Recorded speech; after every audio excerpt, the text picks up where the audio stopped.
Hello and welcome to episode 14 of Lex Out Loud, world building for science fiction. I'm your host, Lex Starwalker. I'm working on my third novel, my first science fiction novel, and I'm taking you along with me for the ride. In season 1, I'm exploring world building in depth. So today I'll give you an update on where I'm at on this project. I'll also share some thoughts I've been having about what I want to do and say with this project. And finally, I'll share some insights I've had about some really big differences between this book and the last book I wrote. So yeah, that's what we're doing today. Welcome back to the show, everyone. For those of you who have been keeping up with the show, first of all, thank you for your attention and listening and your downloads. I really appreciate it. Just want to, acknowledge that there wasn't an episode last week. Sorry, I didn't let you know about that ahead of time. Although I did let people know in our Discord server that there wasn't going to be an episode last week. But I've just been busy working on the book, and off and on last week and a little bit the week before, I was a little under the weather. I'm still not sure exactly what was going on there. I think maybe it was a combination of allergies and maybe some kind of virus, some kind of cold rhinovirus kind of thing. But my wife dealt with something similar around the same time, so I don't think it was all allergies. But I just wasn't feeling great last week and a bit the week before, and just really, it was strange. It was really lacking in motivation and energy and things like that. And it was just really hard to get myself to do anything. And so when I was able to motivate, I was working on my book. And so the podcast kind of was not done. I did not do it, partly because I wasn't sure exactly what to talk about. And also, I just only try to do this when I'm in a good mood. I try to be positive and share my excitement with you on here. And I'm always concerned that if I try to record when I'm not feeling my best, that it may come across and I may sound grumpy or disgruntled or unhappy or something like that. And that's not fun to listen to for anyone. So if I'm just not feeling chipper or bright-eyed and bushy-tailed, I just usually don't record until I am. So despite my voice being a little weak today, again, from the allergies, I think, otherwise I feel pretty good today. And I didn't want 2 weeks to go by without putting something out. So here we are talking about this project today. Another thing I think I'm going to start doing, maybe starting in the next episode, is I'm going to start tackling some of the questions you've been sending me. So I've been asking you all to send me questions that you have about the setting, to just address anything that you're curious about or that you'd like to know about, and also fill in any gaps I might have left as I've been explaining it through these 13 previous episodes. And I've gotten some great questions from you all, and it's quickly become apparent to me that if I tried to actually do 20 questions, there's no way I could do it in a single episode. It would be hours and hours long, because you guys aren't asking me. And sorry, I'm from the Midwest. I say you guys, I really mean you all. I don't mean to be suggesting that all my listeners are male. So I apologize. I try to catch those, but that's just how I grew up saying it. We always said you guys, and we meant you all or y'all. So that's what I mean. Apologies. I try to catch those, but I may not always catch them. But a lot of or really all of the questions you all have been sending me have been really good, thought-provoking questions. And they're not questions that I can answer in a few words, which is great. I'm not complaining, but even if you guys ask me yes or no questions, I doubt I could get through 20 in a single episode without it going crazy long. So I think what I will do instead is, well, there's a couple possibilities. I might just do some episodes where I just tackle a bunch of those questions and just do as many as I can in an episode. I might approach it that way. Or another way I might approach it is I may just have a segment of each episode where maybe I answer one or two of your questions and get through them that way. Or I might do a combination of the two. If you have a preference, let me know. But yeah, and some of them, well, all of them I have some answer for, but some of them are things I haven't thought about a whole lot yet, or things I want to think about more before I really answer on the show. So I will definitely not be answering them in the order received. I will be more kind of grabbing the low hanging fruit first, or answering ones that I have better answers for first and putting off the ones I have to think more about. But I will eventually answer all of them. Also, I don't have anywhere near 20 questions. So if you do have any questions, there's still time for you to submit those. And again, really the best way to do that is on our Discord server. You can find a link to join that in the show notes at starwalkerstudios.com/LOL. And just join us on Discord and you can ask your questions there. Barring that, if you can't or won't use Discord, you could also email them to me at lexoutloudpodcast@gmail.com. So yeah, that's how you can get questions to me, and I will answer them to the best of my ability. And to everyone who submitted questions, thank you. And to everyone who does in the future, thank you. I really appreciate it.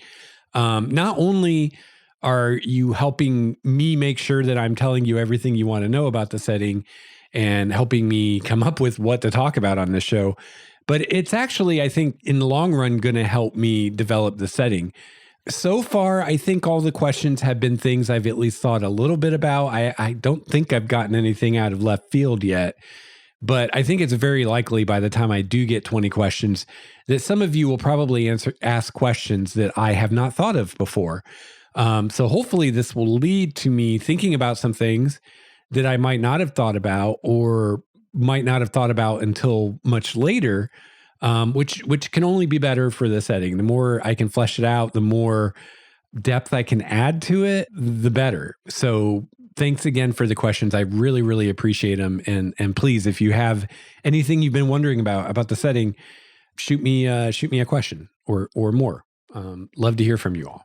So as far as where I'm at, I'm still chugging along, still kind of in general where I've been at. Last time I spoke with you, I'm still working on world building, but especially now this week, really, I think about done with that, or at least done with the just world building at the beginning where I'm just world building and that's all I'm doing. I think that phase is about over now. And I'm starting to think about character and plot ideas.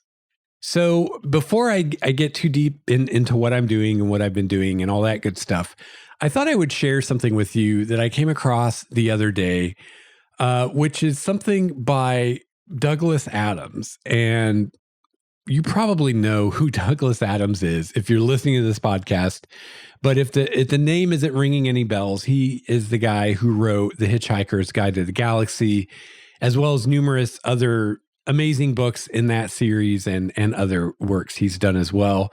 He's no longer with us, unfortunately, but he was a fantastic writer just in general. He was a great science fiction writer. He was a great sci-fi humor writer. And to this day, people are copying him or riffing off him or paying homages to him in sci-fi all the time. And if you've never read The Hitchhiker's Guide to the Galaxy, I highly recommend it. I really recommend all the books, although I still personally think the first one was the best or my favorite of them. But it's a great book. It's funny. It's a lot of fun. And yeah, definitely check it out if you never have for some reason. So I've admired Douglas Adams for a long time. I'm not going to go super deep into this right now because this isn't what this show's really about, but he also wrote some essays and gave some talks on atheism. He was an atheist, and those were, without, I don't think exaggerating, those were life-changing for me. I think if I had to point to one thing that most led to me being an atheist, if there is one thing, that would be it. Reading his essays and I read some transcripts of some talks he gave on the subject and just couldn't agree more with what he was saying. And what he was saying made a lot of sense to me. And for me, it wasn't so much a thing of reading something and being like, oh, I think I'll be an atheist now. This sounds cool.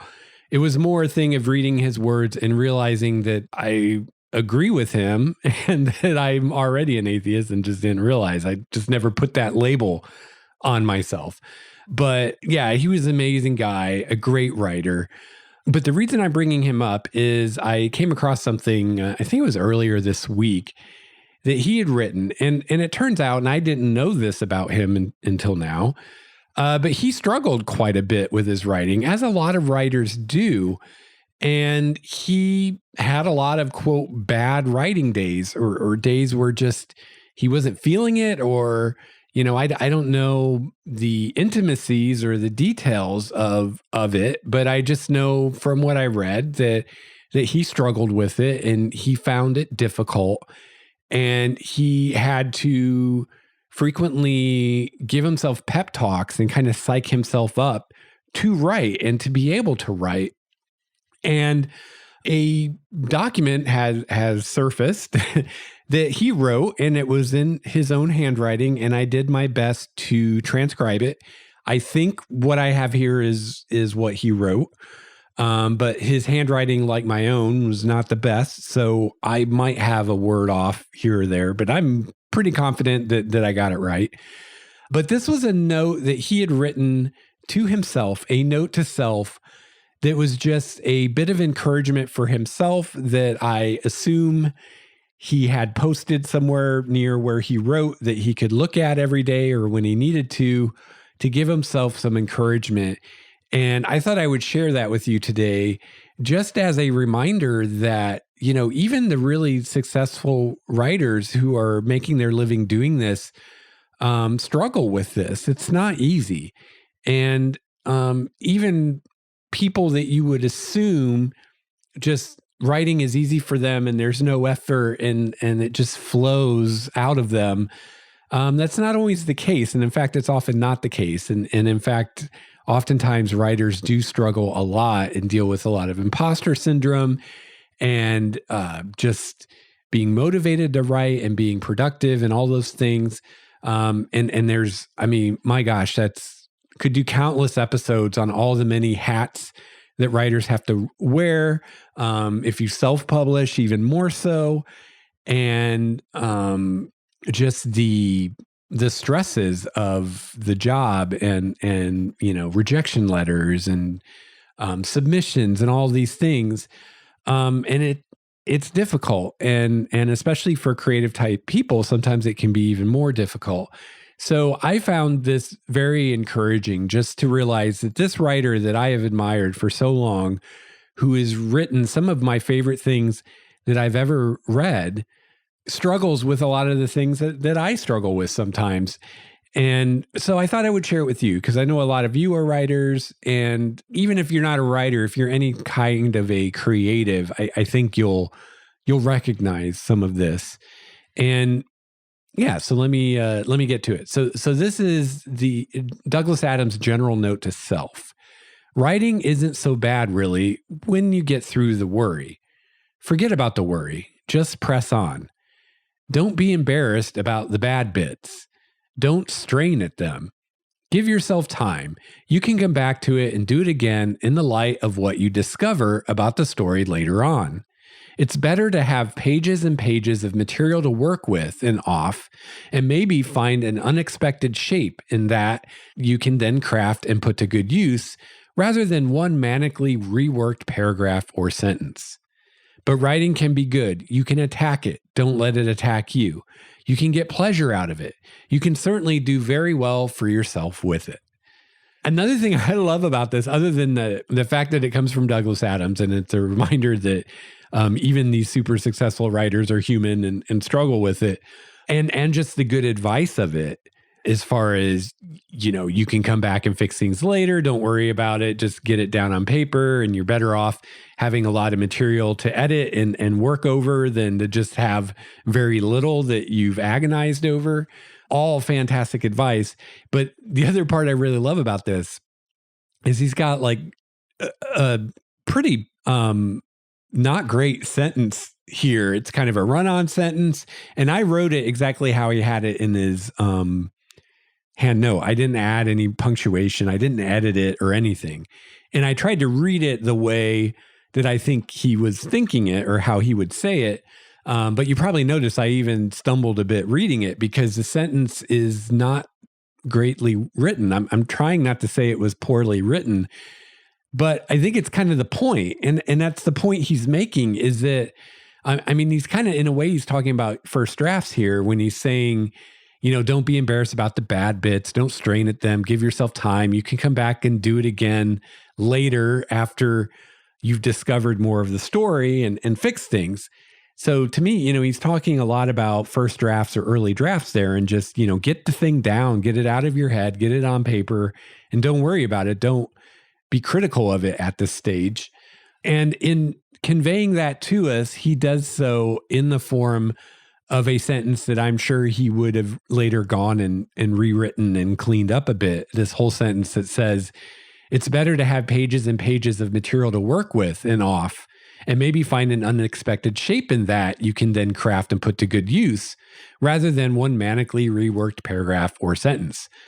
So that's one sentence with one comma in it. Probably needs some more commas. Probably could be, reworded to be more clear, maybe split it up into a couple sentences, right? The editor in me is wanting to take it apart. And I struggled not to do that as I typed out this version for myself to put in my writing space. But I decided I wanted to write it with all its imperfections intact, because that's kind of the point of that he's making. And I wonder if maybe he didn't do that on purpose.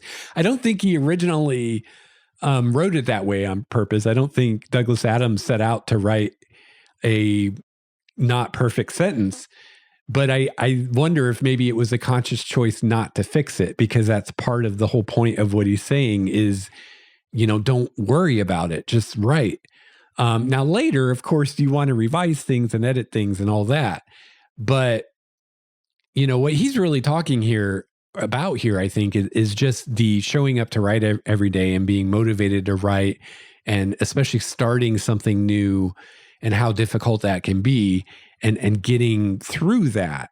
And one of the best ways that I've ever heard to do that is to, if you can, turn off that internal editor and just write what comes out and don't judge it too much. Just keep going. Keep going forward. Don't look back. And then once you finish the thing, whether it's a short story or a novel or whatever you're writing, once you finish that first draft, then like he says, you have pages and pages of material to work with and work off of. And maybe, like he said, there's an unexpected shape in that is formed. Maybe when you started writing, you didn't know what you were doing or going to do, or maybe you thought you did, but by the time you finished, you'd ended up doing something different.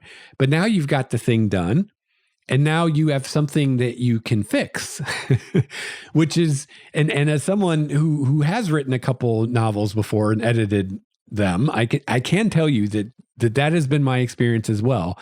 It is much easier to have a few pages of something that you've written, take that, and maybe it's terrible, but take that and make it better. That's a lot easier than sitting down with a blank page and filling it with words. At least in my experience, and it sounds like in Douglas Adams' experience, that it's a lot easier, because the creation is the hard part. The filling that blank page is the hardest part. Once you've got something there, even if it's a mess, even if it's a train wreck, it's a lot easier to take that train wreck and sort it out and make it into something amazing than it is to come up with the train wreck to begin with. So yeah, really, really amazing stuff. Words to live by for sure. And yeah, I think it's beautifully written. And in spite of, perhaps because of, the run-on sentence at the end of that first paragraph, it makes it beautiful because he's proving what he's saying. He's getting the thought out there in its raw form. He's not worried about trying to make it perfect yet. That comes later. So yeah, I really love that. And I thought I'd share it with you all because yeah, it can really be encouraging to be reminded that even these phenomenal writers that have this body of work that we admire and love so much, a lot of times they struggle too. So if you're a writer and if you're struggling, you're in good company. It doesn't mean you can't do it. It doesn't mean you're not any good, because a lot of the greats struggled as well. So you're in good company. So keep at it. And I will take that advice as well. So getting back to what I've been working on, been finishing up kind of this big picture world building I've been doing. I found a couple resources recently on space elevators that were a huge help to me in figuring out what I was going to do. The first is a 6-month investigation into the topic by Bradley Edwards for NASA. And the second paper is on a lunar space elevator, a space elevator on the moon by Jerome Pearson and associates. Quite a few people involved in that one. They're both free to read and download. I'll have links in the show notes. But yeah, these were really helpful. And they led to me reworking my timeline a bit again. And this is something I could go into more detail later if people are interested. But for now, it looks like both the space elevator on the moon and the one on Earth will be built a lot sooner than I originally thought. I was going under the understanding that a space elevator on Earth would require carbon nanotubes. I know in the past I often refer to it as graphene. It's a little confusing, but my understanding, and I could be wrong, but my understanding is that graphene and carbon nanotubes are basically the same thing. It's this pentagonal lattice of carbon atoms. Graphene is just that lattice in a flat two-dimensional sheet, where a carbon nanotube is the same structure, but it's curved in a tube. So my understanding is it's really the same thing, but we have one name for it when it's shaped like a tube and another name when it's a flat sheet. So graphene is the flat sheet and carbon nanotube is the tube. So my understanding was that to build a space elevator on Earth, we would need to use carbon nanotubes because it's the only thing strong enough, and that we would need carbon nanotubes, tens of thousands of miles long, because that's how far up geostationary orbit is. And so far, I think the longest they've made were like a centimeter or a few centimeters, like really small. And most of the ones made are way smaller than a centimeter. So I was thinking we've got a long way to go before we can make something like that, 30,000 miles long. And the only way I think that would be feasible to do on a large scale would be through nano construction. However, this first paper on the space elevator, I learned that some of those assumptions were actually incorrect, because you don't necessarily need carbon nanotubes that are that long. And in fact, nothing in that paper made that assumption. And instead, what they're doing or what they're planning to do is to make a kind of composite material that's mainly made of carbon nanotubes and some form of epoxy, in which case this can be done a lot sooner than I thought. And in fact, could theoretically be done now with current technology, which I didn't realize. I thought the only way we could do it was with carbon nanotubes that were tens of thousands of miles long. And the only way probably to do that would be nano construction. So this is way off in the future. Turns out we could theoretically do it with present day technology. In the paper, he suggests that if we were to, say, tomorrow, get super serious about this and start devoting resources to research and development of these ideas, that within 10 years, we could be building the thing or ready to start building the thing. And within 50 years after that, we could not only have a space elevator with numerous cables able to lift a lot of weight in the orbit here on Earth, but we could also have one on Mars and one on the moon, and be sending ships back and forth from Earth to Mars on the regular. So that's, again, if we woke up tomorrow and the powers that be decided that this was a high priority, this could happen in 60 years, according to Mr. Edwards. So, yeah, that's way sooner than I was thinking. And no nano construction required for that. So, yeah, that had me rethinking some things. Also, another thing that this paper helped me understand was that I understood to some degree, but not well enough, was how much a space elevator on Earth would facilitate going to Mars. Because the thing is, with the space elevator, when you're beyond geostationary orbit, your orbital velocity, the speed with which you're circling the Earth, that velocity is, when you launch a ship from that thing, say towards Mars, it has that velocity that I think it's angular velocity. It's going at that speed at square one, right? And then it takes off from there. So it turns out if you have a space elevator on Mars and you have one on Earth, that you can kind of just like lob ships back and forth between them, almost like hitting a tennis ball back and forth between two tennis rackets. And all of the velocity that the ship needs to get from Earth to Mars or vice versa is provided by that orbital velocity of the space elevator. And the only thing that ship really needs as far as engines are thrusters to adjust its attitude, which it's its orientation to keep it pointed the way you want it pointed, and then a rocket to change the orbital plane. But yeah, you wouldn't need big, huge engines. You wouldn't need tons and tons of fuel. So yeah, that's pretty huge. And that also affected the timeline too, because I originally was thinking, they'd be building space elevators and orbitals and stuff around Earth, and there'd be a lot going on around Earth before they did a whole lot on Mars. And again, I was thinking the space elevator would come much later because we'd need nano construction.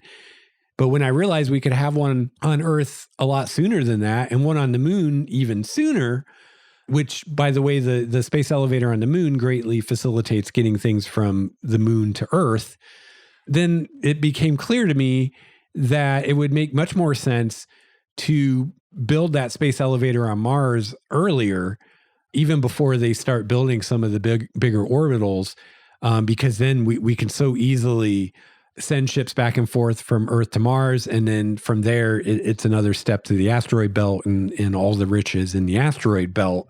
So yeah, this all led to me reconfiguring my timeline a bit and the order that some things are happening. And yeah, just something interesting I learned from the one about the lunar space elevator that I didn't realize was that if you were to build a space elevator on the moon, it would actually go out to L1, which is the Lagrange point between the Earth and the moon, where the Earth's gravity and the moon's gravity are equal. It's much closer to the moon than it is to Earth. But if you just look up Earth, moon, Lagrange points, you can probably find a diagram of these, or maybe I can put that in the show notes. Yeah, I'll see if I can put a link to that in the show notes, or maybe just embed a diagram of that in the show notes. But basically, L1 is a ways from the moon. So I'm glad I learned that, because I would have put it out, whatever the equivalent of geostationary orbit on the moon is, I would have put it there, but L1 is quite a bit further than that. But the cool thing about that is, and that has to do with what's called the three-body problem. You might know of the famous sci-fi novel by that name. But the three-body problem, what that refers to is the physics of three bodies orbiting one another. It gets rather complicated.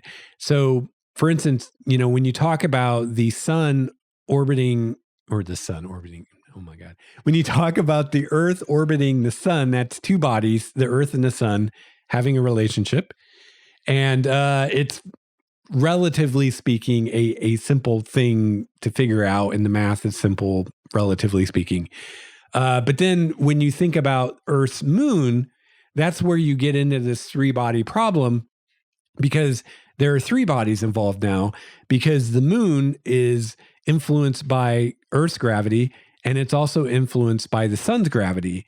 So that relationship is a lot more complicated than the relationship between the sun and the Earth, because there are 3 orbital bodies involved instead of just 2. So the math gets more complicated, the physics gets more complicated. And because of that, to have something stable above the moon, like a space elevator, you need to go out to L1. But the cool thing about that is once you're at L1, imagine you have a space elevator going to L1 between the Earth and the moon. And then at the end of that space elevator, maybe you've got one of these cylinders or whatever. If you launch a ship from that cylinder, it's already in an Earth orbit. So again, kind of like going from Earth to Mars, you can go from the lunar space elevator down to whatever Earth orbit you want with relatively low amount of fuel compared to what it would take to make the trip from Earth orbit to the moon. And again, getting up the space elevator just costs you electricity and you don't have to lug fuel with you. So that was another thing, because I think I mentioned on the show before, but something I was really struggling with the world building here is I wanted to have this first cylinder built above the moon, above the space elevator on the moon.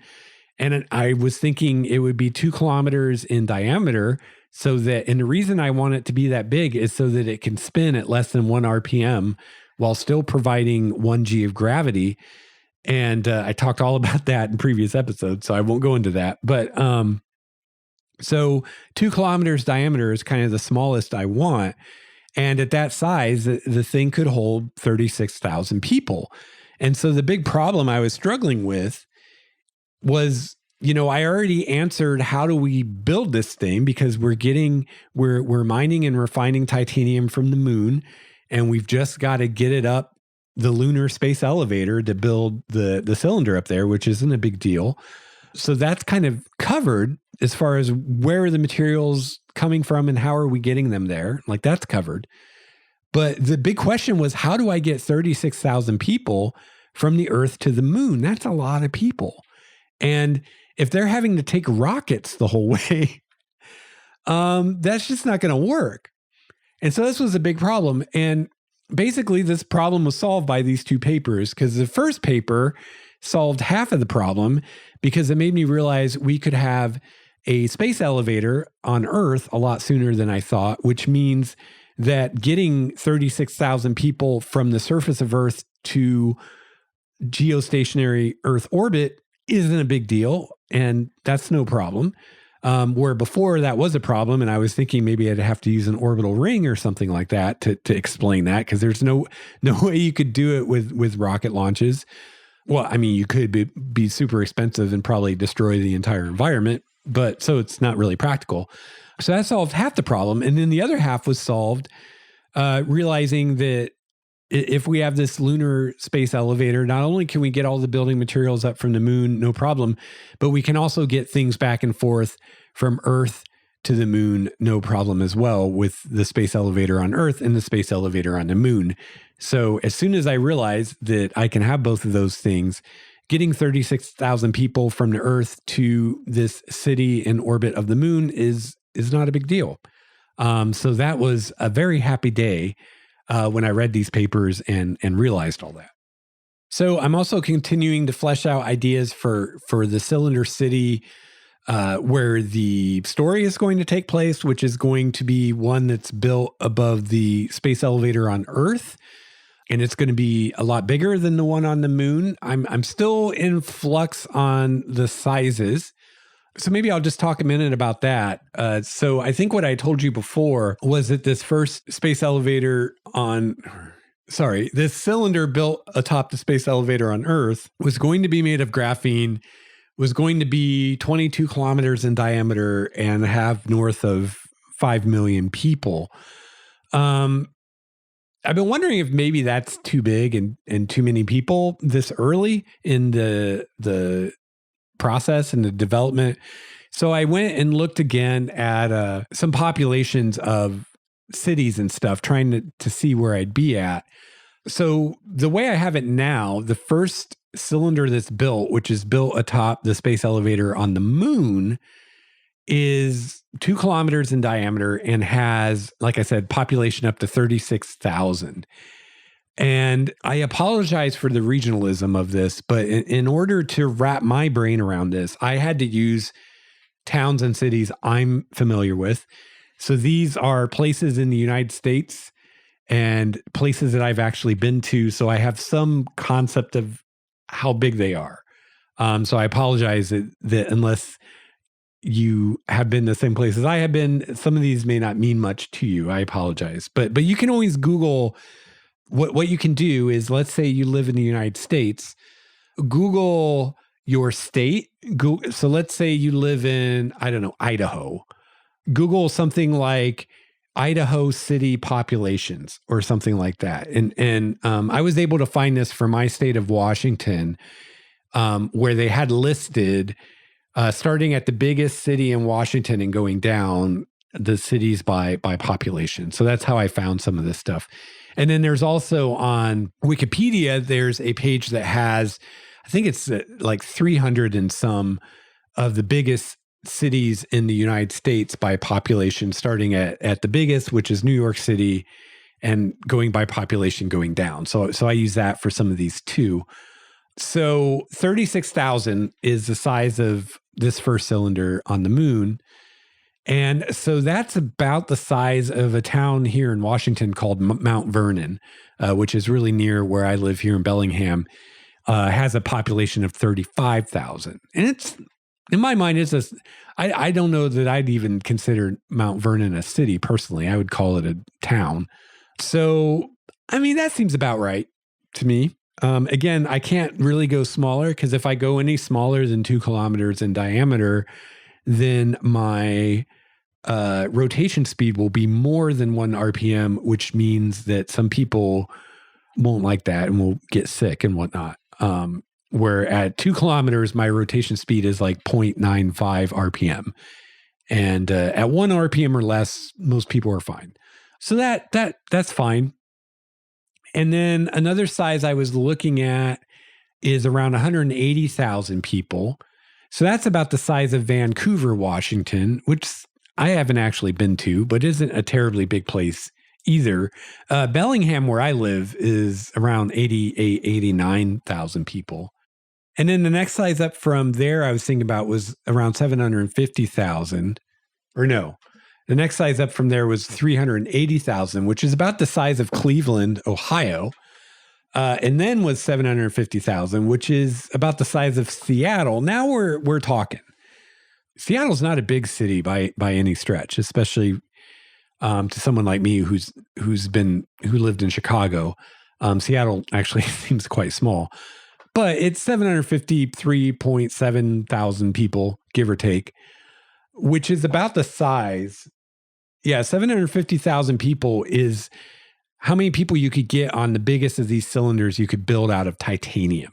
So the biggest I could go without going into graphene, without going into nano construction, especially if I wanted this to be more in the near future, I could have cylinders with 750,000 people, give or take, on them, which would be about the size of Seattle, which I think would be big enough for what I'm wanting.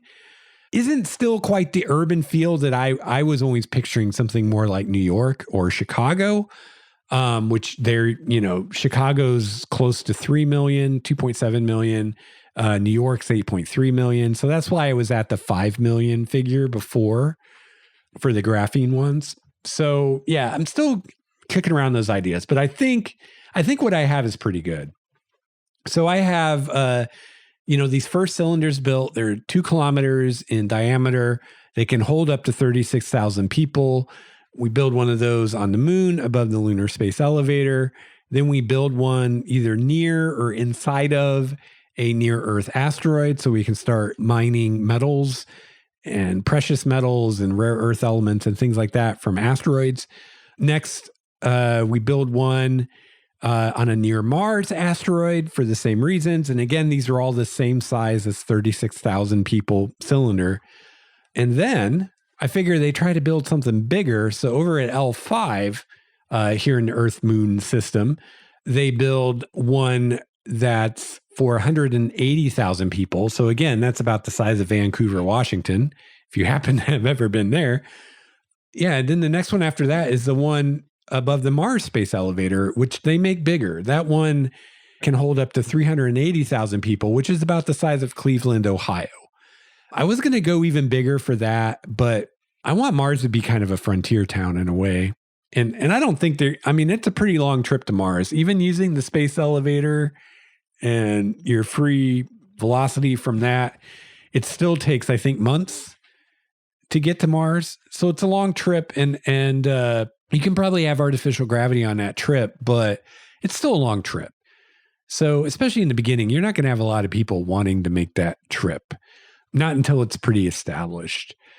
But I figure they build it bigger because they're scaling these up, right? So the one at L5 is, let me bring this up so I don't have to keep. The problem is I have to keep looking at my whiteboard, which I have to turn away from the mic to do. So let me bring up my notebook about this. Here we go. Okay, so the one they build at L5 next is twice as big. So instead of being 2 kilometers in diameter like the ones they built so far, this one's 4 kilometers in diameter. And instead of holding 36,000 people, it can hold 180,000 people. And that's just to, scale it up, test that. And then when they build one on Mars, they scale it up again, going from 4 kilometers in diameter to 6 kilometers in diameter, letting them hold 380,000 people, which again was the size of Cleveland. And then after that, they scale up again. They build another cylinder at L5. So the one at Mars was 6 kilometers in diameter. This one is 8 kilometers in diameter. And this is the biggest you can make with titanium. 8 kilometers in diameter, a little over 5 kilometers high, and that baby can hold 750,000 people, a little more than that, but 750,000 people. And again, that's about the population of Seattle, Washington. So that's a good size little city. And then, and then the one I'm talking about where the story is set is above the space elevator on Earth. It's beyond geostationary orbit on Earth. And that baby's made of graphene and has a radius or a diameter of 22 kilometers. We went up from 8 to 22. That's what graphene does for you. And a maximum population of 5.6 million people, which at that point, we are talking bigger than LA. Los Angeles has a population of 4 million. New York City, again, has a population of 8.3 million. So we're somewhere between Los Angeles and New York City for population for this first city. The graphene cylinders can go they can go to something like 2,000 kilometers in diameter. I mean, they can get ridiculous. Yeah, do I have that in the notebook here? Just to tell you how ridiculous this is. Oh, here we go. Maximum, yeah. So the biggest cylinder you could make with graphene is 2,000 kilometers in diameter. As I said, could hold 48 billion people. Which, by the way, is more people than are on Earth right now. So, yeah, that'll be a while before we build one that big. But that's, how ridiculous this can get. So actually mine of 22 kilometers in diameter is small potatoes compared to that. But so that's kind of where I'm at with populations. So yeah, I think I was thinking maybe they're too big, but considering that I really want that big urban feel, I think 5 million is kind of where I'm at for that. I could go up to 10.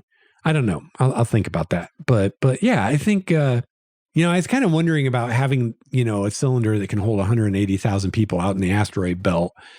But I think by the time they build that thing, space construction and space mining is going to be huge. There's going to be so much money into it. It's going to be like the new gold rush. So I think there'll be plenty of people that want to move out there and make bank. And, I think for various reasons, these are going to be places people want to live.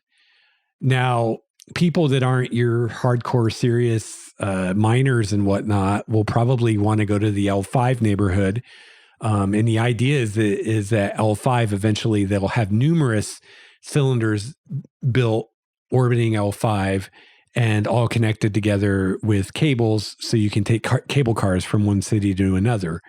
I was originally going to have that kind of thing around Earth, but it's seeming and have them all have space elevators.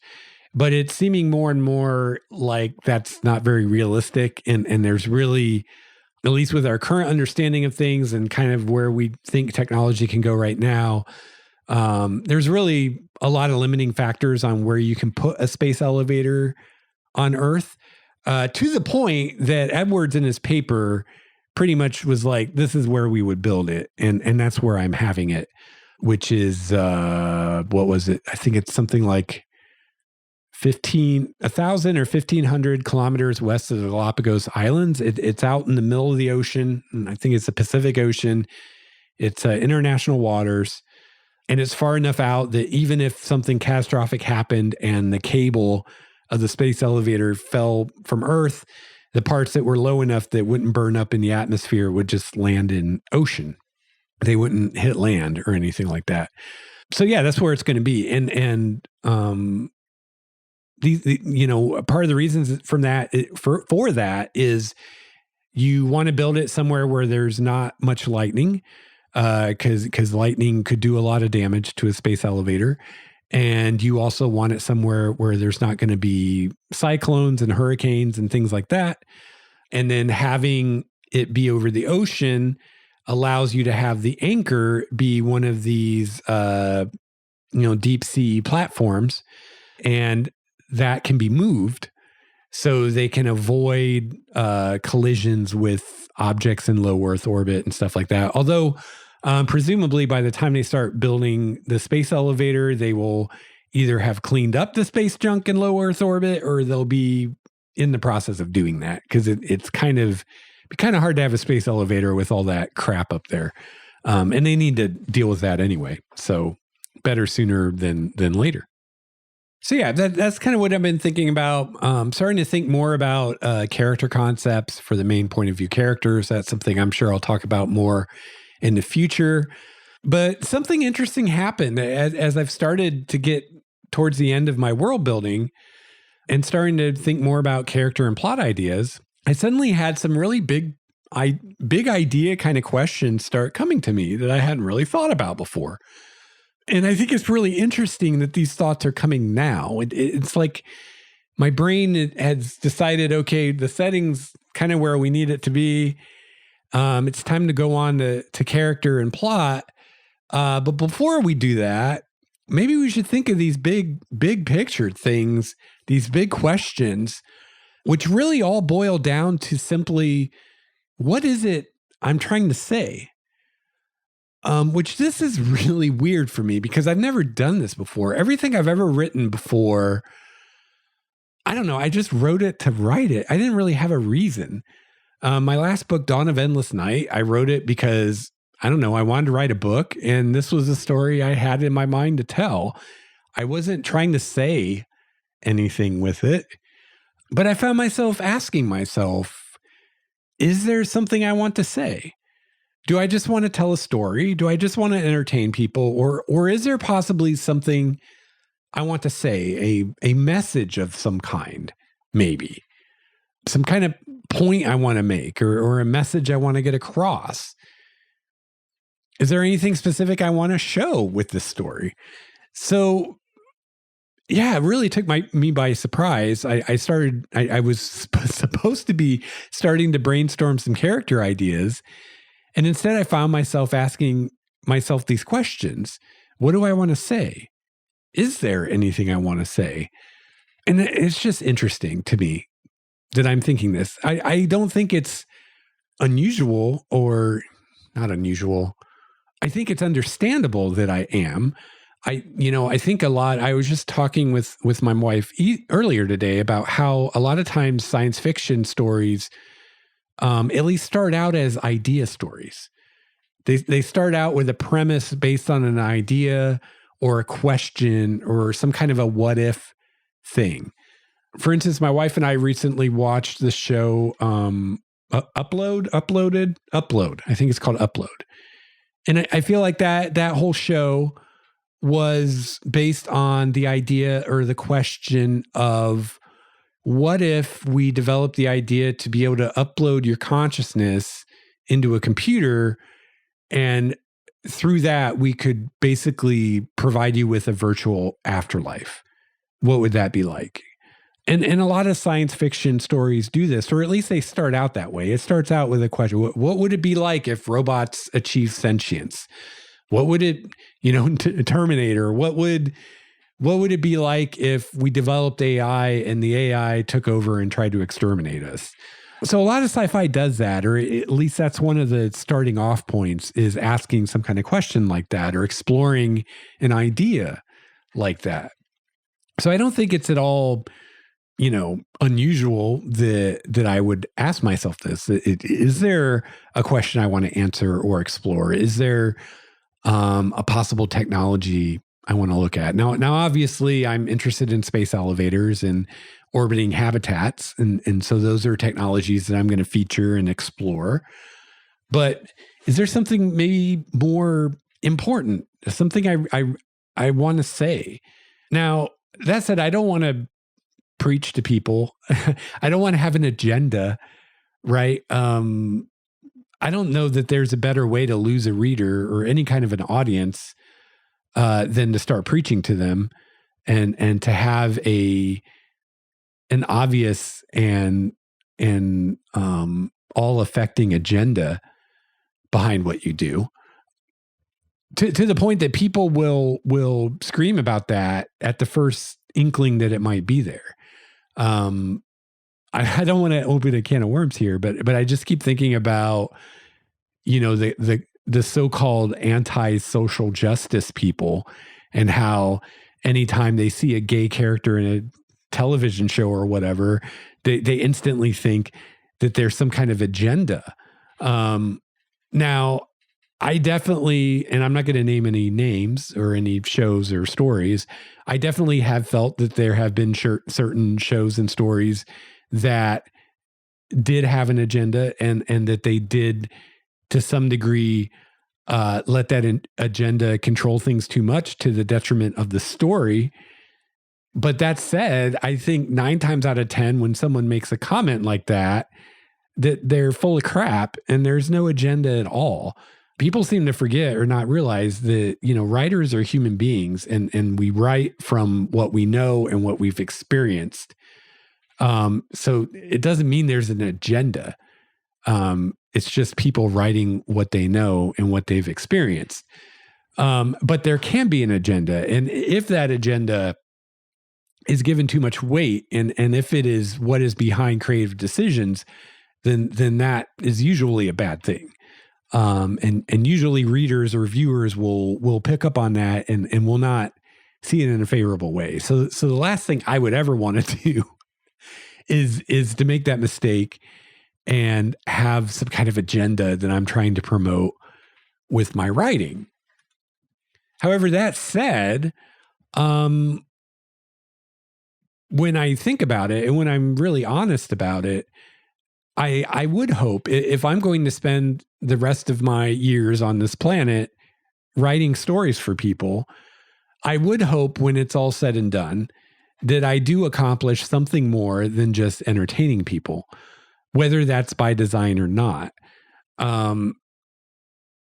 There's nothing wrong with entertaining people, and it has its place. But as a citizen of this planet, I can't help but see countless horrible things happening around me in the world every day. And I think, like a lot of people who read, write, and or enjoy science fiction, can't help but ask myself, is it always going to be like this? Are we always going to have these problems?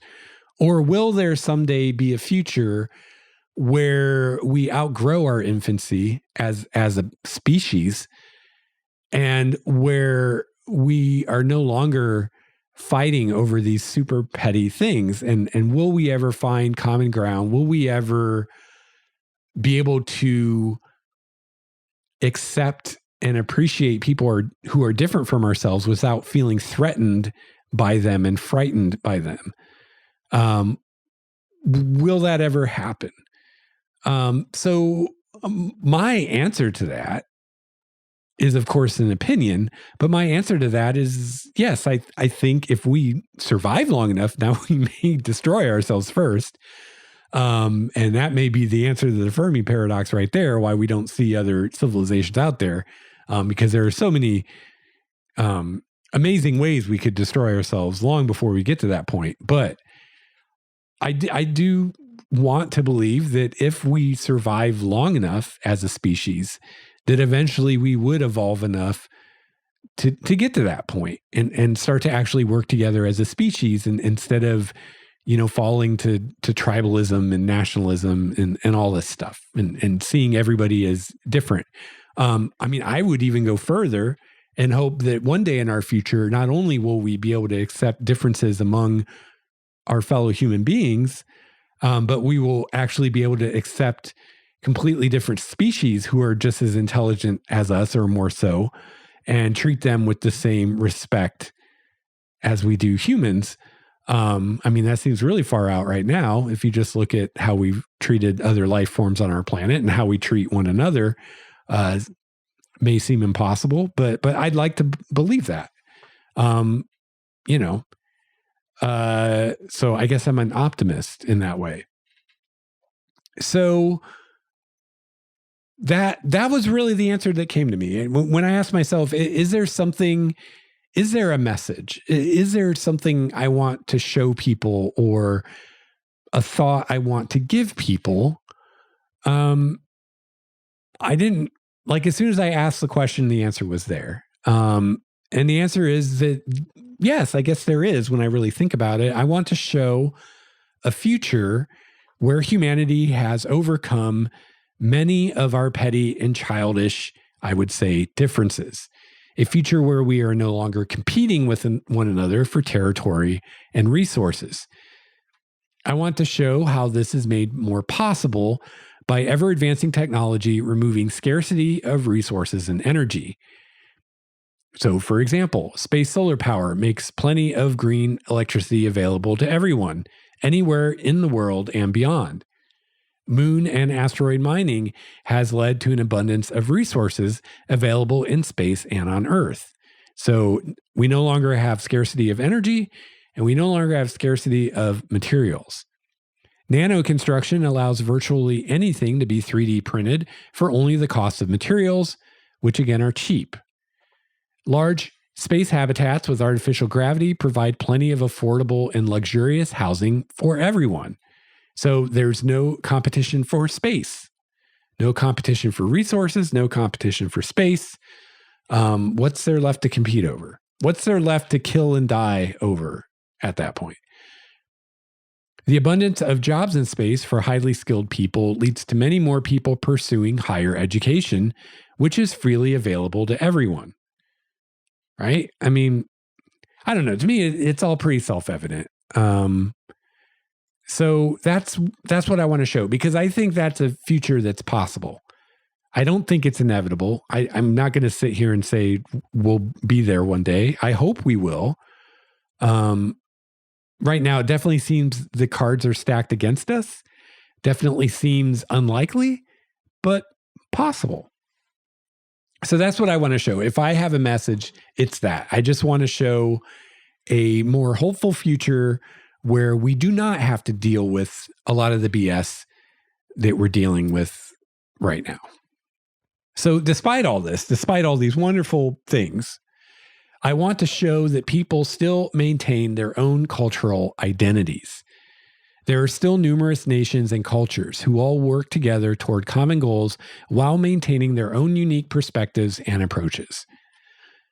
I want to show a future where there is finally true equality. One's station in society is determined solely by what one can and does contribute to the greater good. It is not determined or affected by one's ethnicity, gender, sexual orientation, culture, etc.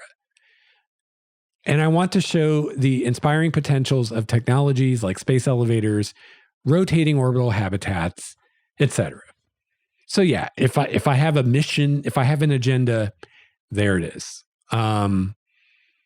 But yeah, like I said, as soon as I asked the question, the answer was there. And as soon as I looked at the answer, I realized that I'm already doing this. This is something, I don't know if there's a part of my brain that just knows this and has been doing it all along, or if it's just when I picture the future, that's what I picture, or what. But whatever the reason is, the ground's already been laid for all this. This isn't something I need to think about while I'm writing. It's just going to happen on its own. Which is encouraging to me because hopefully that means that it's not going to be this ham-fisted preaching agenda kind of stuff that does not go over at all, and is not what I want to do. So those were the questions, kind of variations on the theme, kind of really just one question there. But yeah, that's what I want to do. So I was having these thoughts, and it just occurred to me how different this is from the last book I wrote, this whole process, how different it's been. So to wrap this up today, I thought I'd talk a little bit about just some of my thoughts about how writing this book already is very different as far as how I'm approaching it than my last book was. So again, the last book I wrote was called Dawn of Endless Night. It's an urban fantasy. It's set in modern Chicago. I wrote it in the late 90s, so late 90s Chicago, early 2000s. I don't remember. Somewhere in there I wrote it. And it's about a guy who's a college student. He becomes a vampire. And the story is really about him adapting to being a vampire and fitting into this new society and this new world. And also at the same time, being in love with a human woman who is not a vampire, and dealing with his vampire maker, who is also a woman who is super powerful and controlling. And yeah, it's pretty standard fare, right, for that kind of stuff. But that's what it was. So yeah, just some comparing and contrasting of these two books. So when I started Dawn of Endless Night, before I even started writing the first chapter or whatever, I already knew my main characters pretty well from the very beginning. Before I ever even decided to write the book, I knew some of my main characters really well. The main point of view character of that story was based largely on a player character I played in the role-playing game Vampire the Masquerade.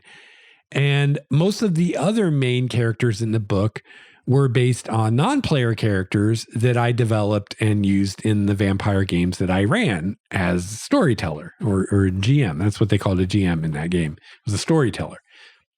So right there's a huge difference. When I started that book, I already had my cast of characters. Now I did create quite a few more characters for the book. And some of the characters that were characters from my role-playing game were fleshed out a lot more. Maybe there's just a sentence or two about them for the role-playing game, and I've had to flesh them out a lot more to be in the book.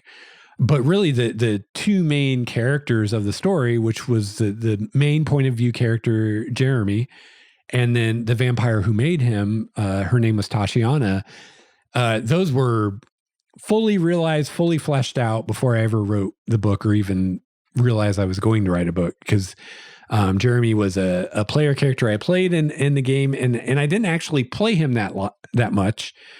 And then I started running the game, but I had given a lot of thought to his character, and just something about his character just grabbed me. So I always had all kinds of daydreams about adventures he'd have and things like that. So I knew his character really well. And then the other character, Tatiana, was she was kind of the head vampire of the city of Chicago. And so she was a very important political figure as an NPC in the role-playing game. And so I developed her a lot. And she was also really old. She was over 1,000 years old. And I'd had a lot of fun coming up with her history and what she'd been doing all that time and where she came from and all that stuff. So all that was done before I ever even decided to write a novel about it. So that was very different. Before I even started the project, I had my main characters already super fleshed out. Where for this, I just have some ideas for characters, but nothing solid really yet at all. So as you know, if you've listened to the show, with this book, I started mainly with setting ideas.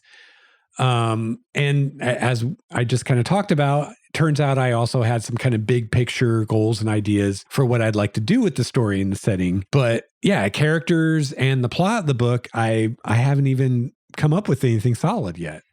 With Dawn of Endless Night, on the other hand, in addition to having the characters, the main characters already fleshed out, I also had a pretty good idea of the overall plot of the book. And I just kind of gave it to you, kind of a really brief synopsis. And in a lot of ways, as you could probably tell, if you've ever read urban fantasy or watched any movies about vampires or anything, it was pretty standard vampire plot, right? Boy becomes vampire, boy struggles with romantic relationship with a girlfriend who is human, boy struggles with controlling vampire sire, boy learns the ropes of surviving as a vampire and finds his way in vampire society, etc. I mean, we could, I could probably name 10, 20, stories that basically are that. So yeah, I had main characters done. I had really solid ideas for the plot before I even started thinking about writing a book. I also didn't have to do much in the way of world building because the setting was very similar to the World of Darkness setting of the vampire game, which itself is basically just the modern world. Only in this world, vampires are real and have been around for a very long time, kind of secretly manipulating world events. So in the World of Darkness, they do this thing where they take various things like historic events and come up with how a vampire was really behind it, like that kind of thing, like almost like conspiracy theorist kind of crap. So I didn't do so much of that, but there wasn't really much world building to do because I was just using the modern world, only vampires are real. As far as world building went, my main concerns were researching the city of Chicago, where the novel was set, which ended up being pretty easy since I lived in Chicago for a good chunk of the time I was writing the book. So it was pretty easy to learn about Chicago because I lived there. And also just trying to make the setting my own and not just a copy of the World of Darkness setting. So that's, what world building I did. That's what it was, researching Chicago and finding ways to make my setting different from the World of Darkness one. So it wasn't just a carbon copy of it. So that was a very different approach compared to what I'm doing now. If I remember right, I didn't spend a whole lot of time planning the book, outlining, pre-writing, things like that before I just jumped in and started writing it. I think maybe I had a very basic outline that I started with and I just started writing. Most of the time I did spend before and while writing the book was devoted to the individual scenes, how I would convey them, how to fit them together, what order to put them in, things like that. I also developed a lot of new characters. But in a lot of ways, the characters and plot or the story were pretty well developed in my mind from the very beginning. So yeah, it's just really interesting to me because this book is very different because it's much more me building all those things from the ground up, where with Dawn of Endless Night, a lot of the stuff was already done, whether that was just stuff I'd come up with before and was using, or it was because, I'm using the setting of the United States modern day, so I don't have to invent it. It already exists. I can just look stuff up. And I don't think I ever asked any of these big picture questions I talked about today with that book. My only goal with that book was to be entertaining and to, at the same time, tell the quintessential vampire story while putting my own spin on it, hopefully enough so that it wasn't just a rehash of the same old thing again, but at least in some ways new and different. But yeah, that's really all I thought about. I didn't have any thoughts about trying to say anything particularly or what kind of impact it would have on the reader, other than I wanted certain parts to be scary and certain parts to be sad and things like that. But yeah, I didn't have any of these kind of bigger thoughts or questions. So that's really interesting. And I just wanted to share that with you because I know I've said it before in the show, but every writer is going to approach things differently. And even the same writer may approach different books differently. So, I'm just one person, and just taking these two books, they're almost polar opposites as far as how I've approached each of them. So yeah, anything you hear, whether it's something I'm saying or someone else is saying, take it with a grain of salt because it may work for you, it may not.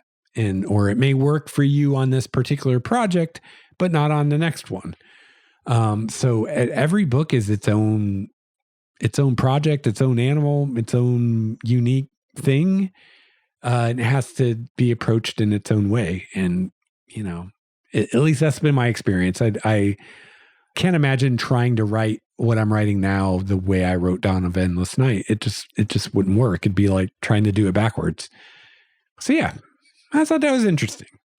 So I know some of you, at least out there, have written stuff before. So I'm curious, for any of you who have written more than one book or story or whatever before, has this been your experience too? Did you find yourself approaching different books in very different ways, or do you tend to do everyone kind of go through the same process for everyone? I'm really curious what people say. If I had to guess, I would guess that there are writers out there who do use the same, they find a process that works for them and they do every book that way, especially if their books are all similar. If you're writing a bunch of books in a series, like a fantasy or a sci-fi series, and then it would make sense that you kind of follow the same process each time. Although maybe the first book is a little different because you do a lot more world building probably for the first book of a series than you do for later books. Whereas, in fairness, these two books I'm talking about, one was an urban fantasy and now one's a mundane science fiction. So they're very different genres. So maybe that's the main reason why I'm approaching them differently. But it could be that there are those of you out there who are even writing multiple books in a series and you're approaching the different books very differently. So I'd love to hear from you what your experience has been with this. All right. Well, I'm going to wrap this up. This has already gone way longer than I thought it would.